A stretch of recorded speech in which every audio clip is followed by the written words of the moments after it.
This is Unsiloed, brought to you by Alumni FM, connecting people through stories.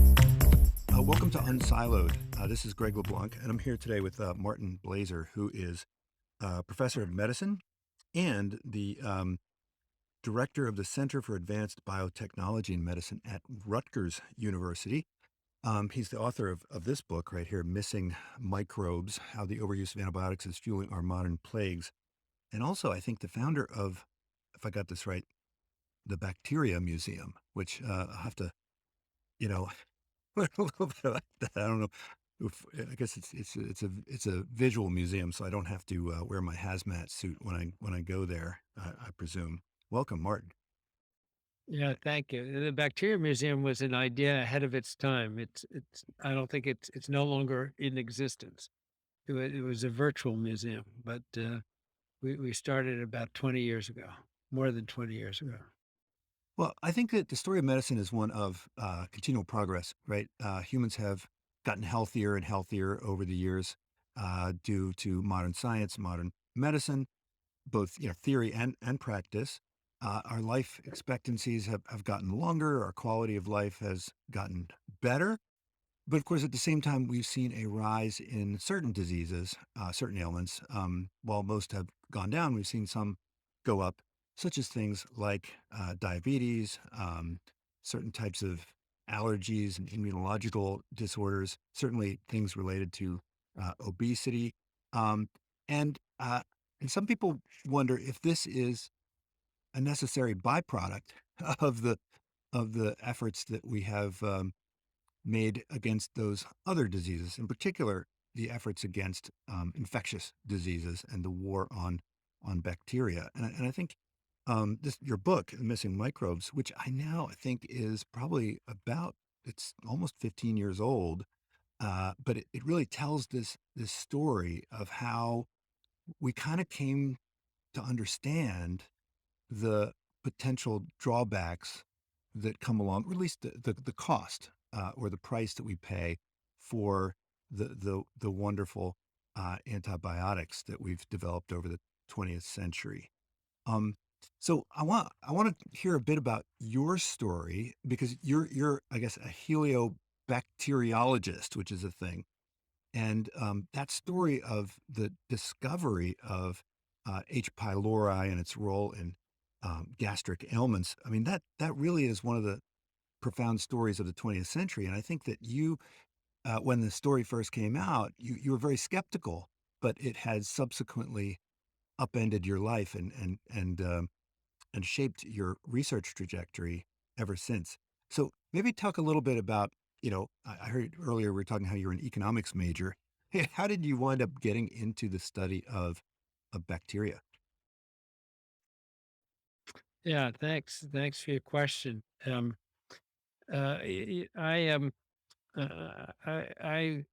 like you. I went to the University of Pennsylvania. I went to Penn during the Vietnam War, and I realized I was an economics major because I was interested in the topic, but I realized that I would never be very good at it because at a certain level, economics is all math, and I'm good in math, but I'm not that good. So I realized I could never be terribly successful at it. I wasn't sure what to do, and my parents said, "Why don't you become a doctor?" Like many parents do, and I had nothing against it. So when I was a junior in college, I took organic chemistry, and unlike most people, I liked it very much, and I found it was really interesting. And so I decided, I guess I'm going to be a doctor, and I went to medical school, and I trained in internal medicine, which is a very broad field of medicine. And then I thought I was going to go out into practice, but the practice world didn't seem that exciting to me, and so I thought, well, maybe I'll do a little more training. So I decided to take a fellowship, and really by circumstance of fate, I landed up in a fellowship in infectious disease. It was almost a chance, and I started that on July 1, 1977. And on July 10th, 1977, I was asked to see a patient with a weird infection that I had never heard of. an organism that was called Campylobacter fetus. And I began to study that. I had to give a talk about some subject as part of my fellowship. I talked about Campylobacter fetus, and then very diminutive Asian woman came up to me and she said, "I'm interested in that organism too." Her name was Wenlan Lu Wang. We worked together for the next 10 years, a very close partnership. And Campylobacter fetus and moved me toward an organism called Campylobacter jejuni, which causes a diarrheal disease. I went to the CDC. I studied diarrheal disease. And then a new Campylobacter was discovered in the stomach called gastric Campylobacter-like organism. And that's the organism that we now know today as Helicobacter pylori. And so it was like one step after another. And then all that led me into the microbiome. So a series of accidents, and I just kept following the path and to see where it would take me. And now it's what, 45 years. It's been a great ride. Well, I mean, the germ theory is something which pretty much barely existed in the beginning of the 19th century. And by the end of, or at least the early part of the 20th century, it had pretty much been, you know, 100% accepted by the medical community. And the more we understood about kind of the role of infectious agents, the role of bacteria in particular on illness and disease, kind of the more it became kind of the the target of all of our interventions, right? So there was a point, I guess, where the only good bacteria was a dead bacteria. Um, and I think that was probably the state of the art when you began your medical practice, correct? Yeah, well, yes and no. I mean, the germ theory was a great advance. It still is a great advance. We could just look around and see COVID-19 to for us to understand that there are germs that are harmful to people, and we need to control such germs so that we can have healthy lives. COVID is an example of an epidemic germ, but there are endemic germs as well. So there are plenty of bad germs, but as you point out, there's been a tremendous focus on the idea that microbes are bad. That a germ that's a negative term. Kids grow up learning about germs. Companies sell products fighting those bad germs.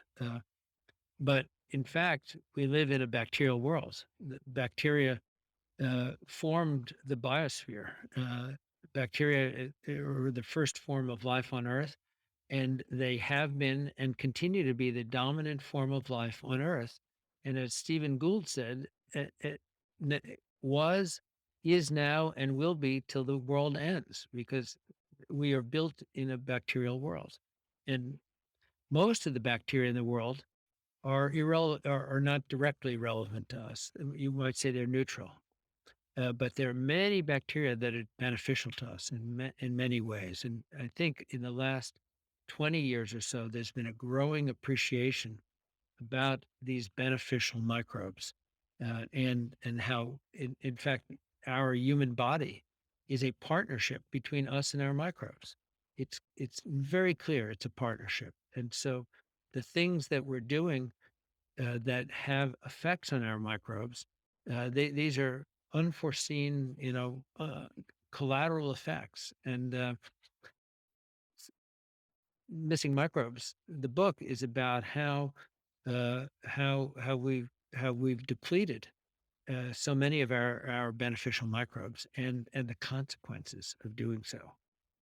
So I was wondering if you could talk a bit about the intellectual history of the kind of microbiome, right? I think now there's pretty widespread appreciation of the symbiotic aspects, or I think you use this term, um, like amphibiotic, right, aspect of um, the human microbiome.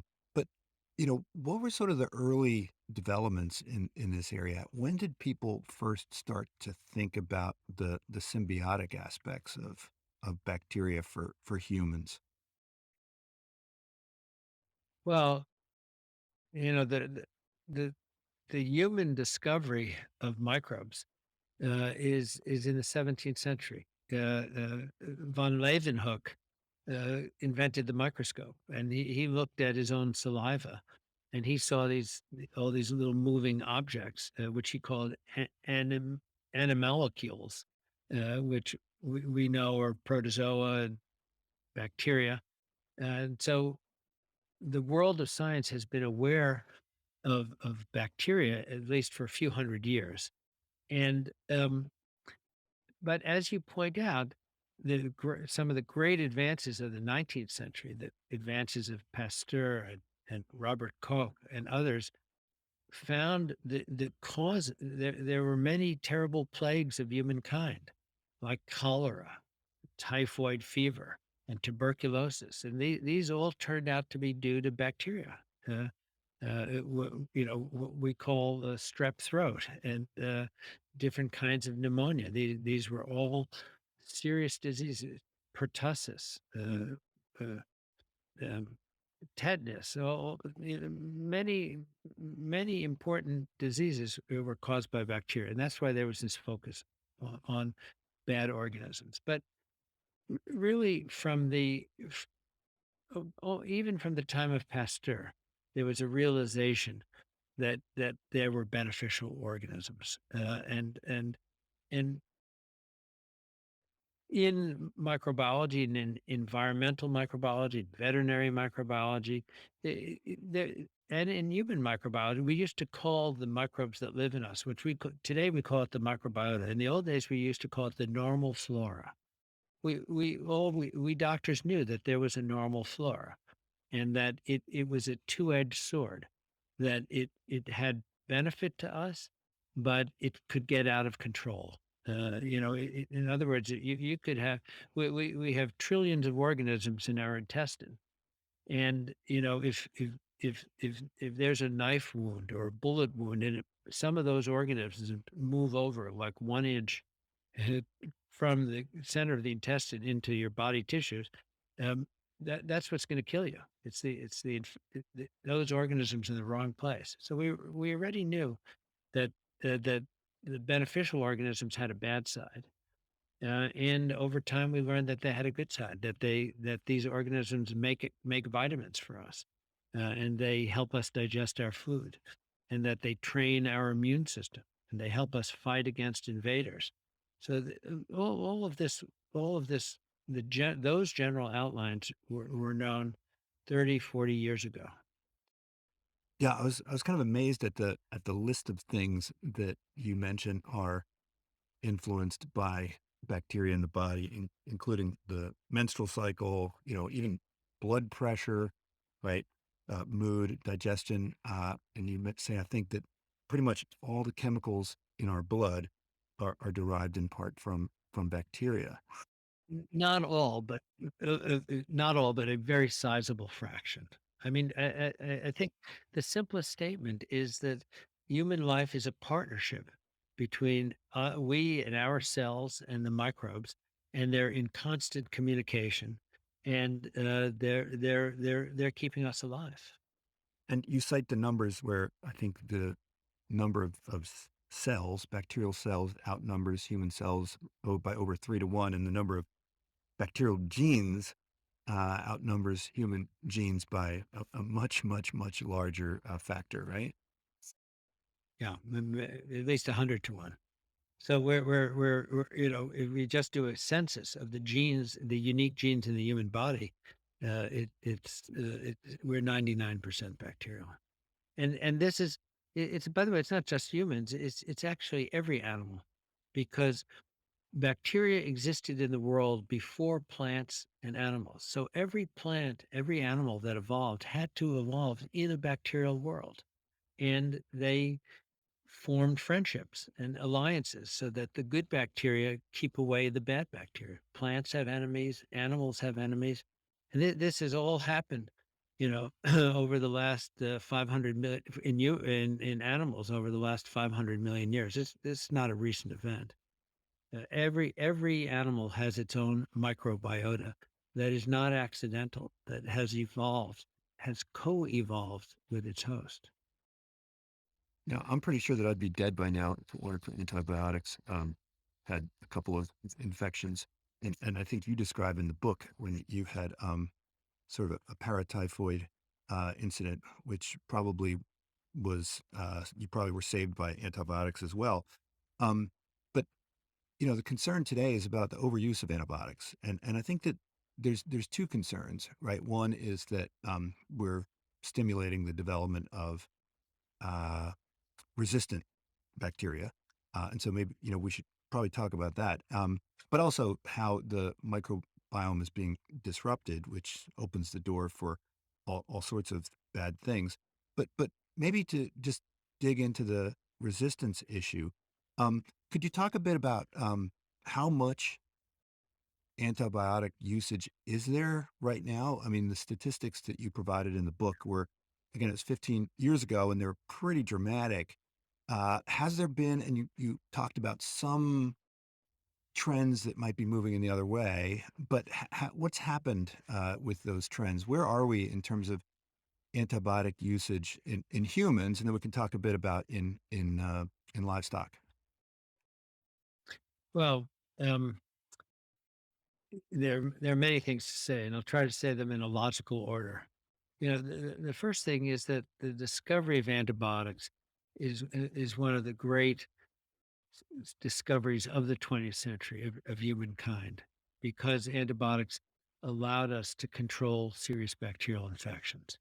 And the discovery was so great that both physicians and other healthcare providers and the general public recognized the miraculous nature of antibiotics, that somebody could be near dead, they take an antibiotics and they're going to live and do well. And antibiotics have transformed medicine. Now, you can't have major surgery without the antibiotic umbrella, or transplantation, or chemotherapy, and the list goes on. So we have a view that antibiotics are miraculous drugs. Everyone you ask will tell you the same thing. And as a result, um, doctors and health practitioners began using antibiotics for more and more marginal needs.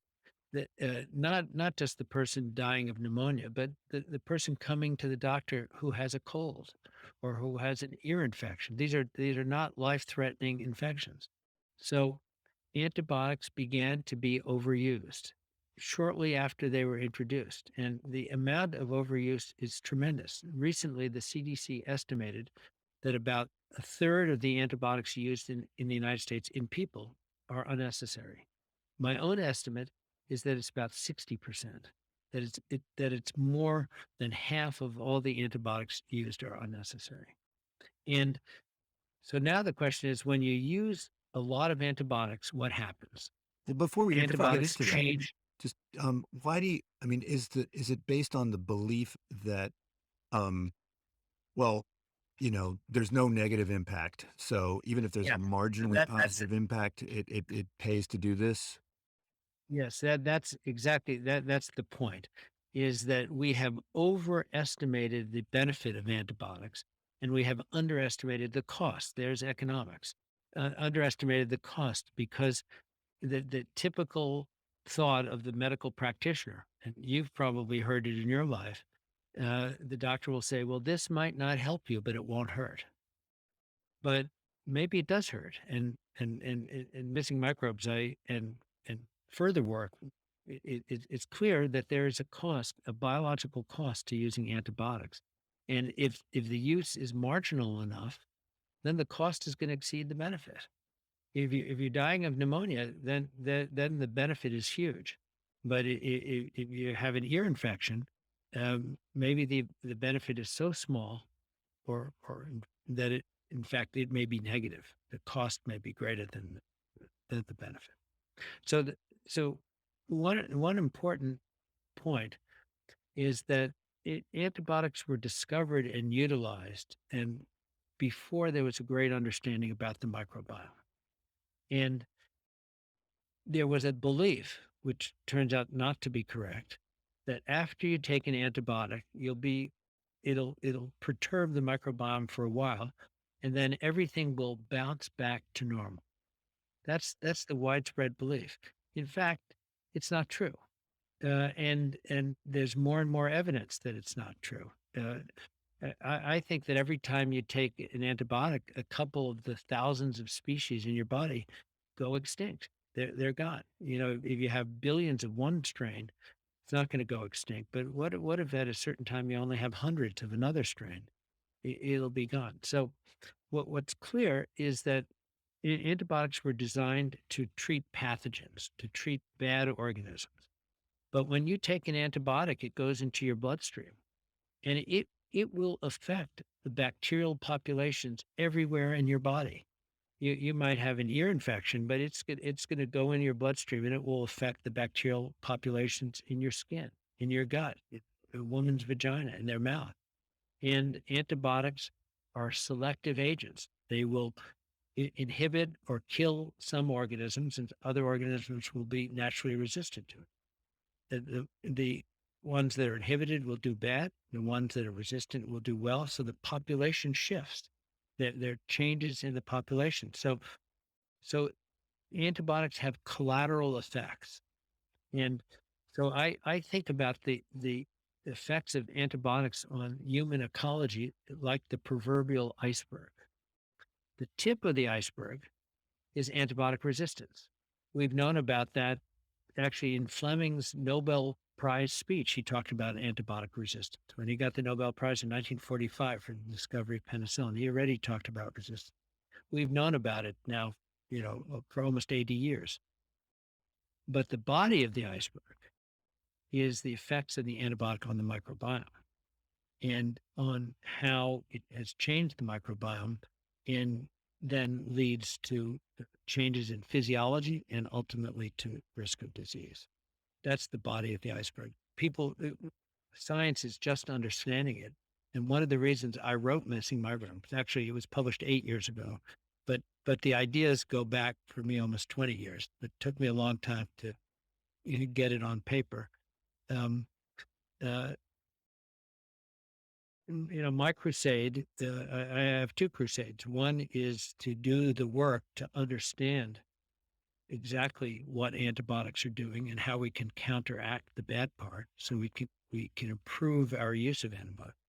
And my other crusade is to tell people about this whole issue because most people don't understand. They don't understand that just as we're damaging our macroecology, which we call climate change, we're damaging our microecology, the ecology inside us, due to things like antibiotics. But there are others. Antibiotics are just the biggest actor, but there are many other aspects, such as different food additives, cesarean sections, chlorinated water. I could go on.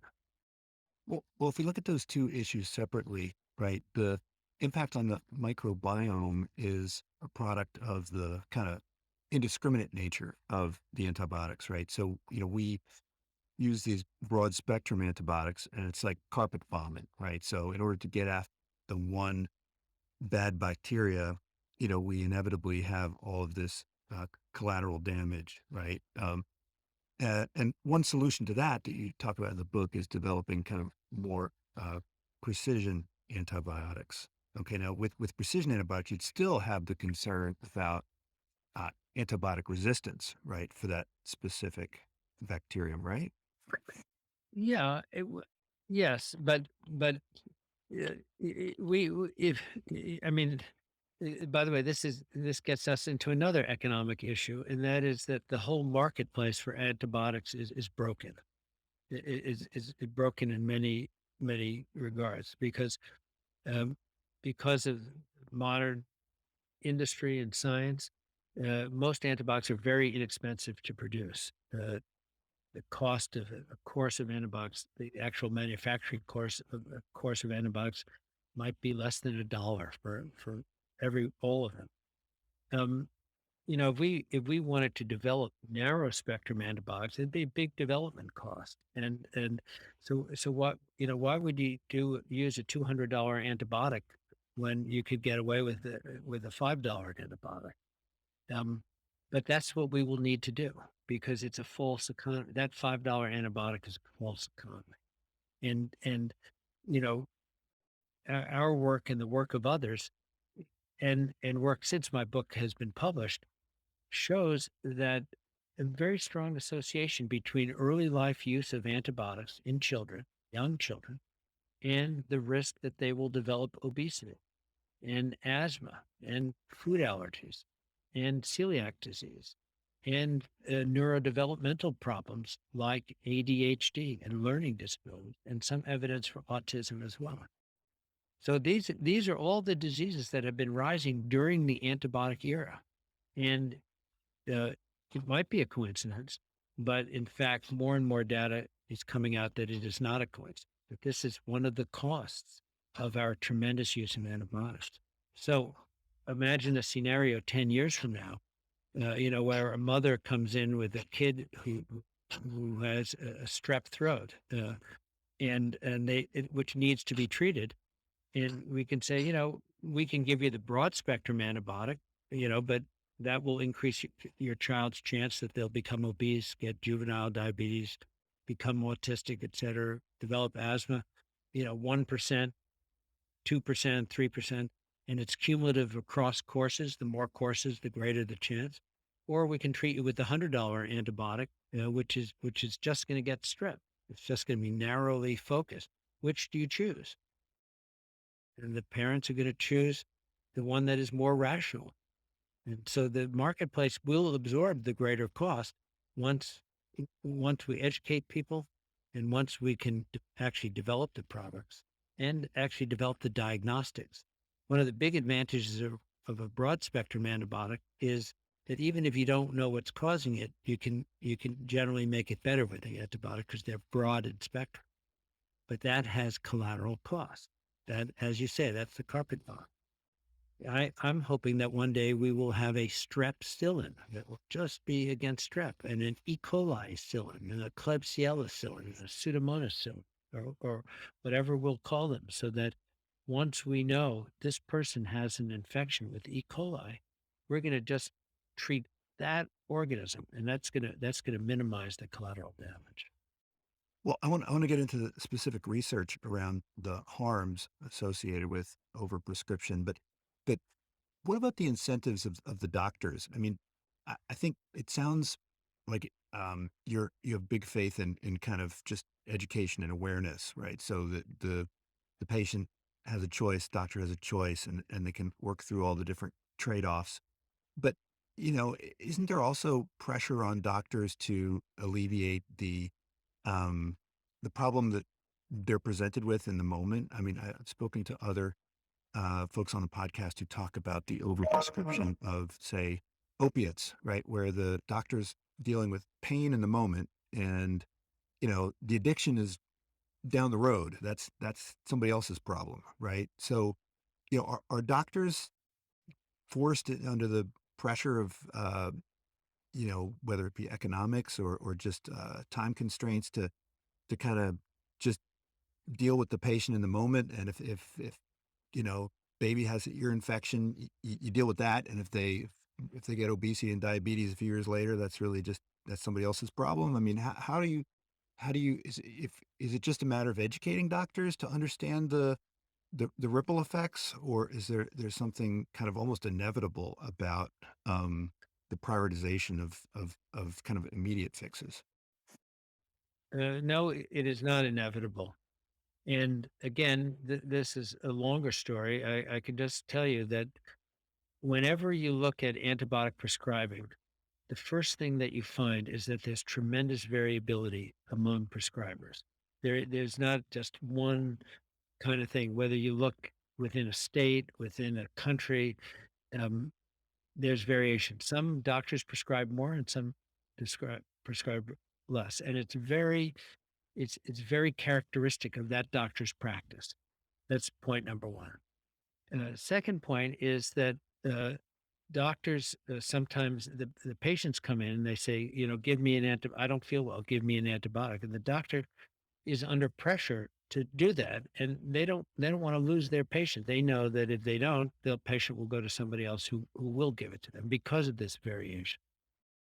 Another thing is that giving antibiotics makes doctors and nurse practitioners and physician assistants, it makes them feel powerful.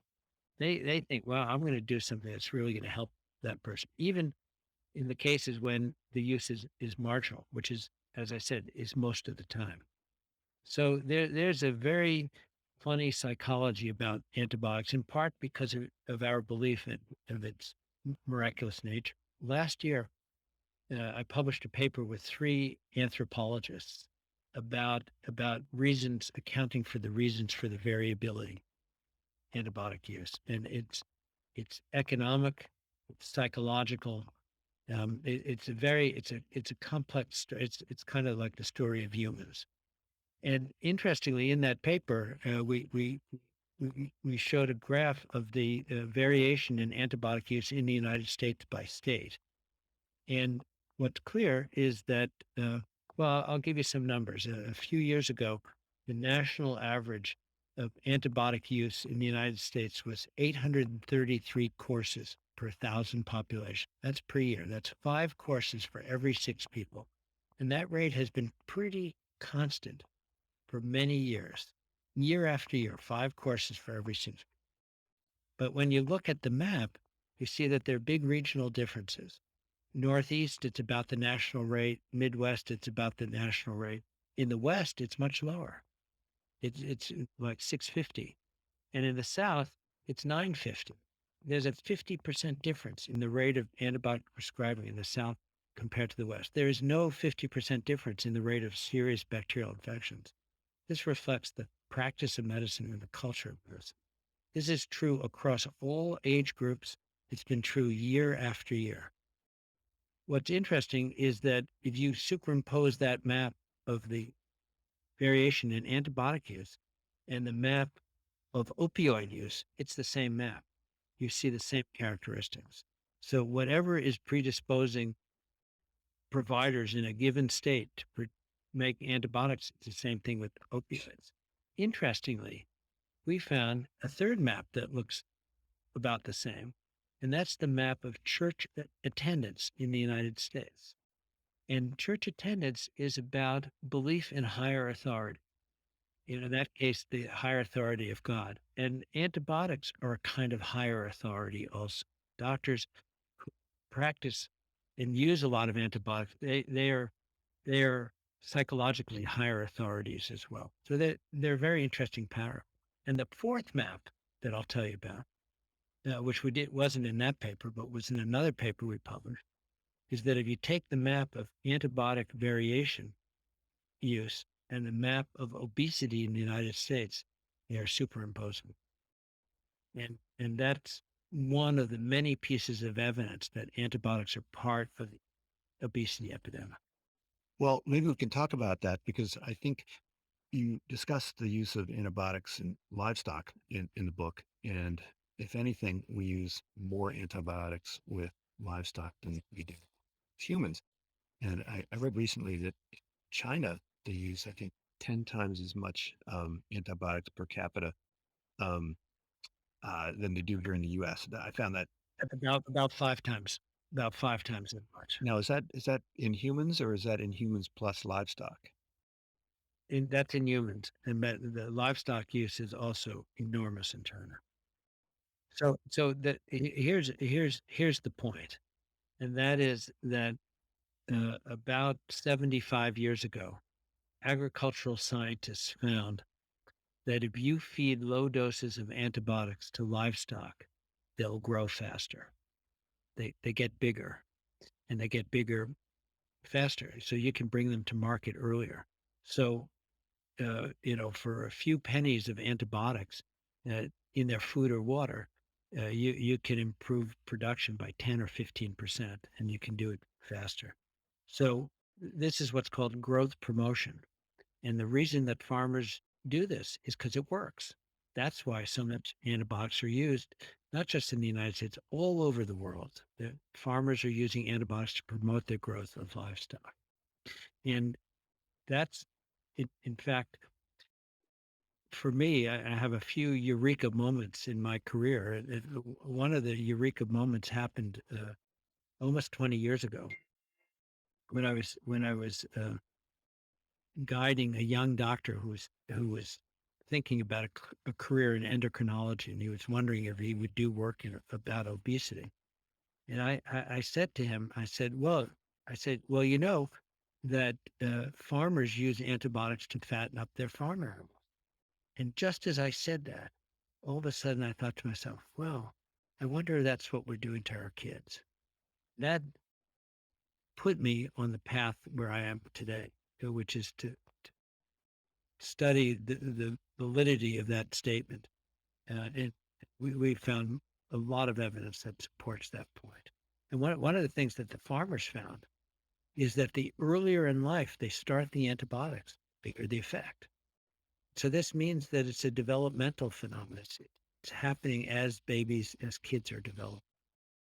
Um, well, a couple things about that. First of all, why do you suppose it seems like the dominant perspective on the sources of obesity in the United States focuses on diet, right? On what we eat. But it seems like the antibiotic story is much more compelling because people have had access to caloric food for a really long time. So one question is why has this causal mechanism failed to become more widely understood? And then maybe dig into the actual mechanism, right? So why is it that antibiotics promote rapid growth, particularly in fat tissue?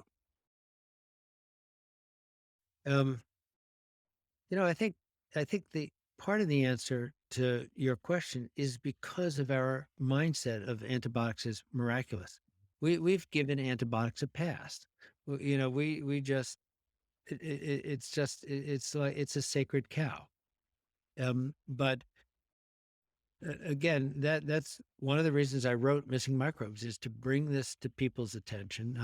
I lecture and speak all over the country, all over the world about these topics to educate people. And I think at some level, gradually, people are beginning to understand through my efforts and many other efforts. It's happening. But part of it is not just to talk about an idea, because ideas come along all the time. The ideas are a dime a dozen. But the question is there evidence for the Hmm. idea? And so I've been working now for the last 15 years on both studies in humans, especially in children, and experimental studies in animals so that we can so that we can look for causality. First, I'll tell you about the observational studies in humans. So last year, with colleagues at the Mayo Clinic, we published a paper about antibiotic use in childhood diseases. And this was a study that was conducted in Olmsted County, Minnesota. That's the county where the Mayo Clinic is. And it's a very stable population. People don't leave, people don't come. So they're there and they get almost all their care through the Mayo Clinic and its affiliated hospitals. So it's a very good database. And there have been many, many studies of Olmsted County, Minnesota. So we studied all the children born in Olmsted County over about a 10-year period. In total, we studied about 14,000 children. And we had records about their antibiotic exposure in the first 2 years of life. And we had records about the illnesses that they got until they were on average about 13 years old. And so we we considered an exposure period, that is the antibiotics that they received until the age of 2, and then a disease period after 2, to see what would happen. And we studied 10 different problems. And I can just tell you that these problems included asthma, food allergies, uh, eczema or atopic dermatitis, celiac disease, overweight, obesity, autism, learning disabilities, Hmm. um, ADHD. I think I've left out one or two, but we studied all of them together. And what we found is that antibiotic exposure in the first 2 years of life was associated with a higher rate of disease for all 10 of them. Hmm. And in 8 of the 10, the differences were statistically significant. So, for example, one of the strongest ones was the association with asthma. Kids who got antibiotics in the first 2 years of life were more than twice as likely to develop asthma in the subsequent years as kids who didn't develop weren't exposed to antibiotics. We showed that the more courses of antibiotics they received, the more likely they were to have these diagnoses. We showed that the earlier in life that they were exposed, they were more likely to get these diseases. And we showed that some antibiotics were worse than others, which was quite Hmm. interesting, and that was something that was a little unexpected. It's something that we're following up on. Subsequently, I've been working with colleagues looking at a database of 1 million children in Britain. And basically, we recapitulate the findings that we found in the Mayo Clinic study, that exposure to antibiotics early in life was associated with increased risk of essentially the same diseases, and that there was a strong dose response. More doses, the higher the risk. This idea that the effects are cumulative. So these studies are what are called association Hmm. studies. They show that an event A is associated with the later occurrence of event B, but that's correlation. And we know that correlation alone isn't cause, but it gets your attention. And I point out these two studies that we've recently done because we're looking at multiple diagnoses in parallel. There have been many studies, at least 50 studies now, that have tied antibiotics to obesity, Hmm. to asthma, to juvenile arthritis, to celiac disease, you name it. But these studies looked at all of them across. So there's a big body of data about association. But if we really want to understand cause, then we have to do experiments. And we experiment in animals. Hmm. And our test animal is the mouse. And so we began to do studies in mice in which we would expose them to antibiotics or not, and then we would see what would happen to them, what would happen to their microbiome. And our first big series of studies was led by Dr. Il-Sung Cho, who's Hmm. a postdoctoral fellow in my lab. Um, and that was a study that was published in Nature. It's actually a big study with like 50 different figures in it. In that study, we gave antibiotics at the midpoint of the FDA's allowable range on the farm to the mice, 4 different antibiotic regimens, and we showed that the mice put on more fat. And that was our first evidence that antibiotics change metabolism. We showed that it changed the energy flow from food through the intestine to the liver. We showed that the liver was making more fat and it was packaging more fat to send it out to the periphery. So this was our first evidence that antibiotics were changing metabolism. So then we did more mouse studies. One of our important studies is a study we called FATStat.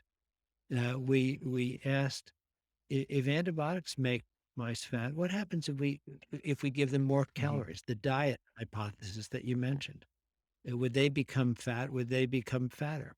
So we we we had 4 groups of mice.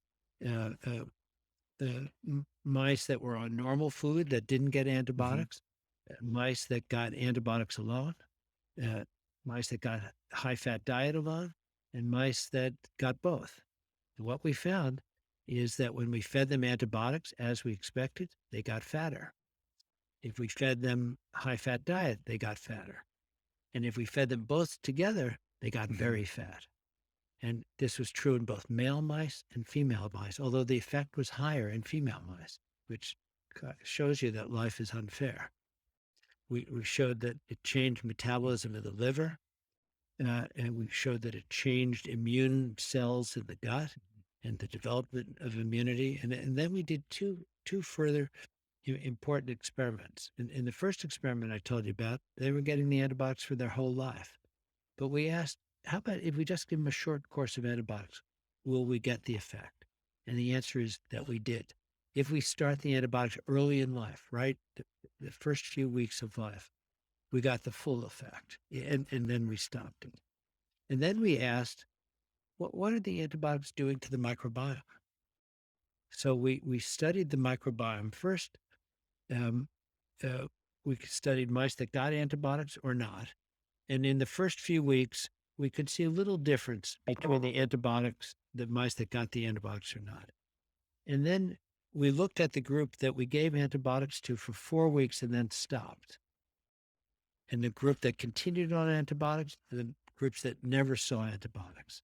And what we found is that the group that never saw antibiotics, their microbiome had a pattern here. And the ones that were on antibiotics, they had a pattern here. And the ones that were on antibiotics and stopped, their pattern had come back to the normal. Hmm. So that the short antibiotic course had a transient effect on the microbiome, but it had a permanent effect on their growing. Hmm.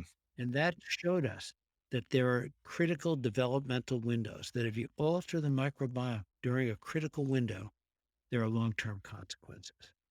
Well, this We showed that we could transfer the effect. We took the poop from one mouse and we transferred it to germ-free mice. And we showed we could get the full effect that way too.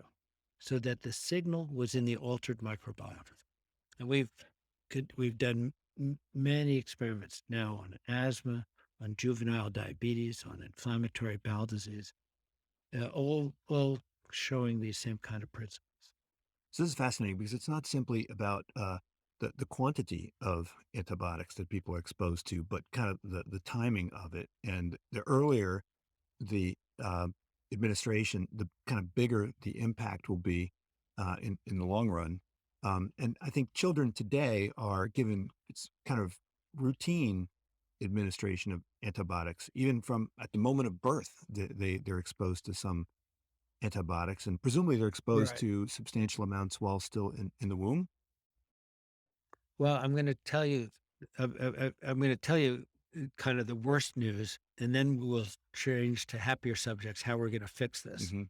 But I can just say that in respect to what you said, the average child in the U.S., by the time they're 2, they've gotten about 3 courses of Hmm. antibiotics. And by the time they're 10, they've had about 10 courses of antibiotics. So antibiotic use is quite widespread. Again, there are differences between children. That's why we can do these studies and see the differences. But Hmm. on average U.S. child's getting 3 courses. There are studies of kids in the slums of Pakistan and India where they're getting 10 courses of antibiotics in the first year of life alone because their parents are concerned about their health. They go to the neighborhood pharmacy, and the pharmacist is happy to sell them an antibiotic. Every time an antibiotic is used, money changes hands. That's another piece. But the piece that I'm going to tell you about that is the most worrisome to me is, well, actually, before I tell you this, about 13 years ago, we postulated that that our microbiome is stepping down across Hmm. generations. Uh, that each generation is having a more and more depleted microbiome, and And by unfortunately, depleted, you mean less diversity? Um, yes, less diversity. right. That's right. It's like diversity is. It's like if you go to a zoo, there are some zoos that have 500 species. There are some zoos that only have 200 species.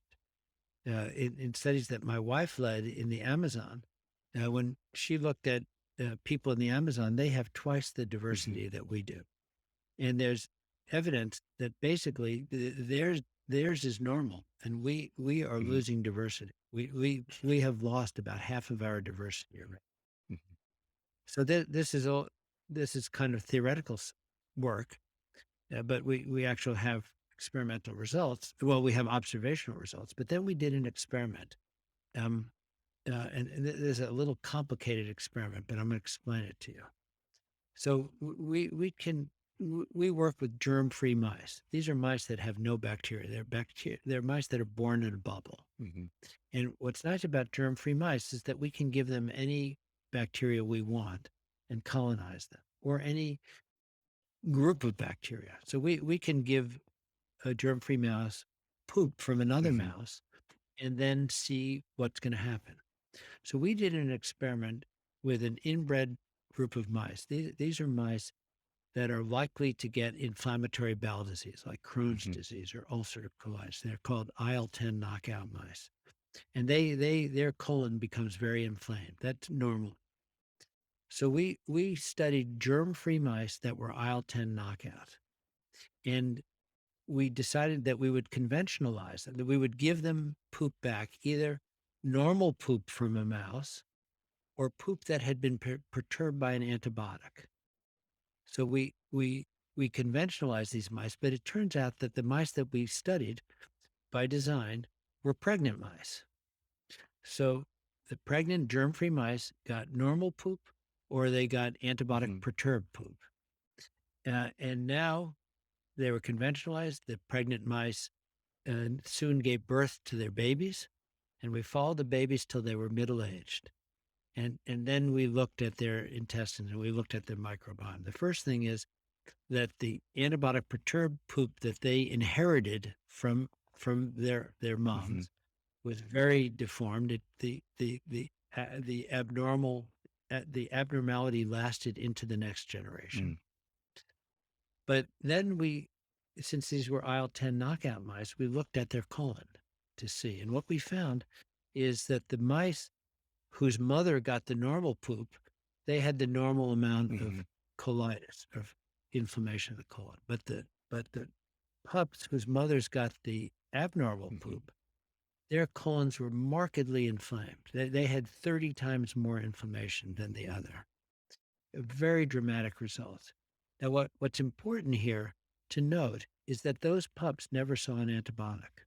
Mhm. In fact, their mother never saw an antibiotic. All their mother saw was antibiotic perturbed poop. Mm. That meant that the disease signal was in the poop. Mhm. It meant that the disease signal was inherited Mhm. from the mother to the baby. So that meant that the enhanced disease signal here was entirely microbial. Mhm. That when we think of inheritance, we think about human genes. But this means that the microbes and the genes of the microbes that we inherit are part of inheritance. Well, you So talk this, yeah, you talk about that with H. pylori, right? So the Native Americans in the Amazon jungle have East Asian, right, H. pylori, and Americans have, predominantly European H. pylori. And so the primary means for the transmission of our microbiome is from mother to child, right? Um, yes, right. What we call vertical transmission from mother to generation after generation. That's right. and so the act of birth is an extremely important event for this transmission. You spend quite a bit of time in the book talking about the how cesarean sections and that kind of the increase in the number of cesareans is having a big impact on our microbiome. Yes. Yeah. So the point is that for every animal, not just humans, for every animal, there is an intergenerational Hmm. transfer of microbes from moms to babies. Hmm. It's certainly true for all mammals. And in mammals, we're born in a womb, where we're conceived in a womb that is essentially sterile. Hmm. And our first big exposure to the world of microbes is when the water breaks Hmm. and the baby descends through the birth canal. They're covered with mom's microbes. Hmm. And they swallow mom's microbes. That's their first big inoculation. And then that's the founding microbiota, and everything begins there. Hmm. And then the microbiome is choreographed. It's not accidental. There's you can look at the microbiome of kids all over the world. It has the same general characteristics. And that's the way it's been since time immemorial. And when you look at apes, you find very similar kinds of patterns. So there's this intergenerational pattern, and we are messing it up in at least three important ways. Number one is cesarean section, as you point out. Uh, when babies are born by cesarean section, they don't go through the birth canal. Hmm.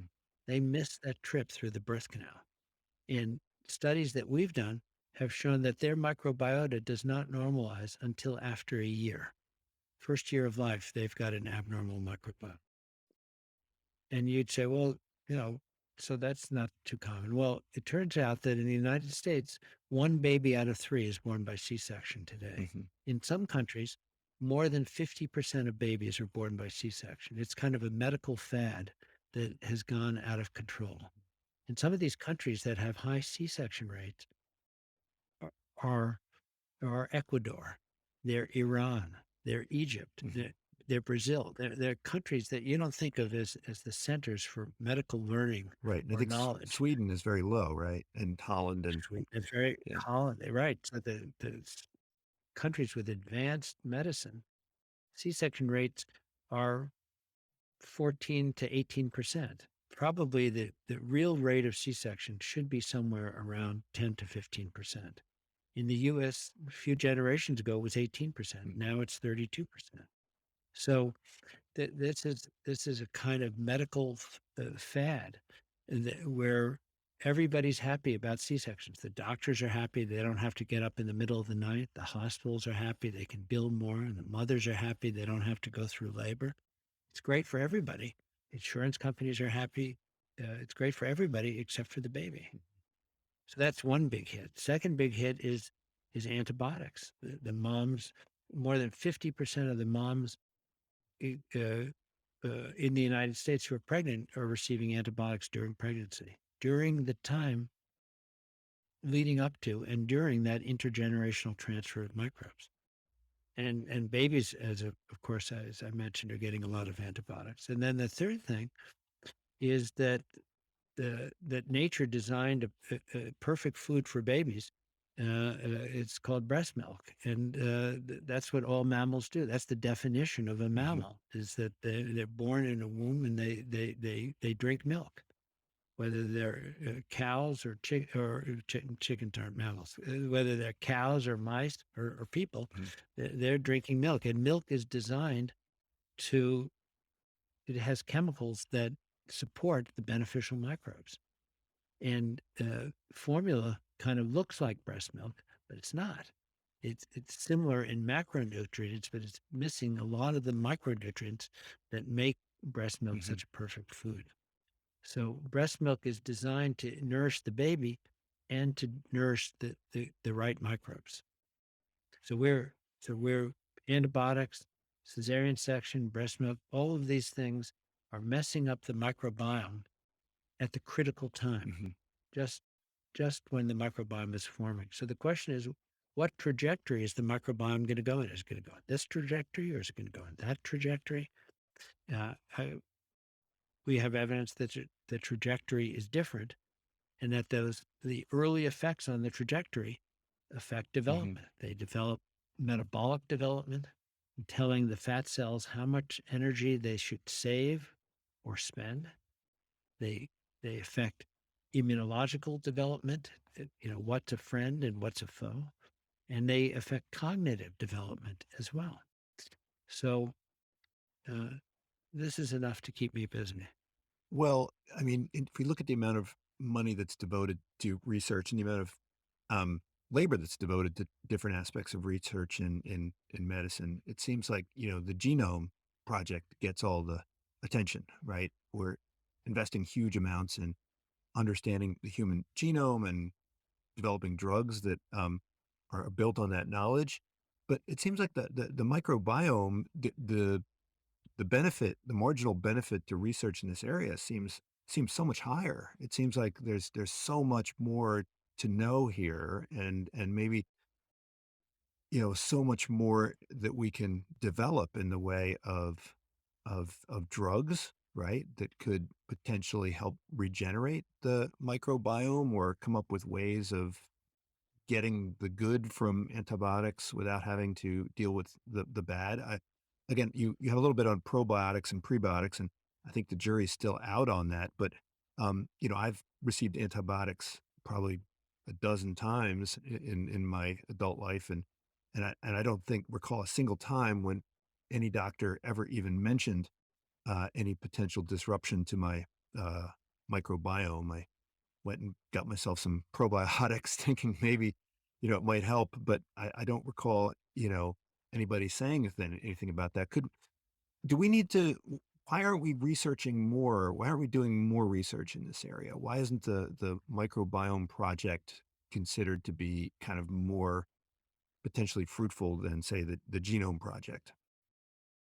Well, the Genome Project has shown a lot of fruit, and there's more and more research in the microbiome for sure. It's growing, probably geometrically. Um, I think all research is good, and and there are interactions between the genome, between human cells and microbial cells, and there has been a lot of there's been a lot of interest in the microbiome. One of the issues is with all new scientific microbiome is a scientific revolution. Hmm. With all revolutions, there's hype, and everybody thinks they're going to get rich quick tomorrow, and we're going to come up with a wonderful drug tomorrow. But it's going to take time. We have to build the scientific infrastructure so that we can really understand what's going on. And there's tremendous microbiome diversity. The general outlines of my microbiome and your microbiome are similar, Hmm. but the details are all different. And we're going to have to understand those differences so that we can come up with good solutions. Another problem is that there are all these readily available so-called solutions, like what are probiotics that you can buy at the health food store or at the pharmacy or the grocery store. There are hundreds and hundreds of products. What's remarkable is that they essentially are untested. Hmm. There have been essentially no solid, really good, robust studies to say, okay, is this good for this condition? Is it or not?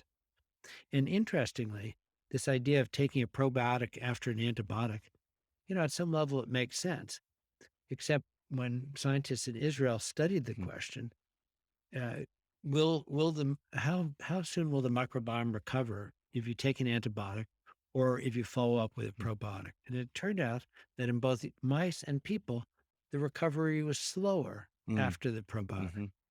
And in retrospect, it's not surprising because the probiotic is a second hit. It's a Mm. second perturbation.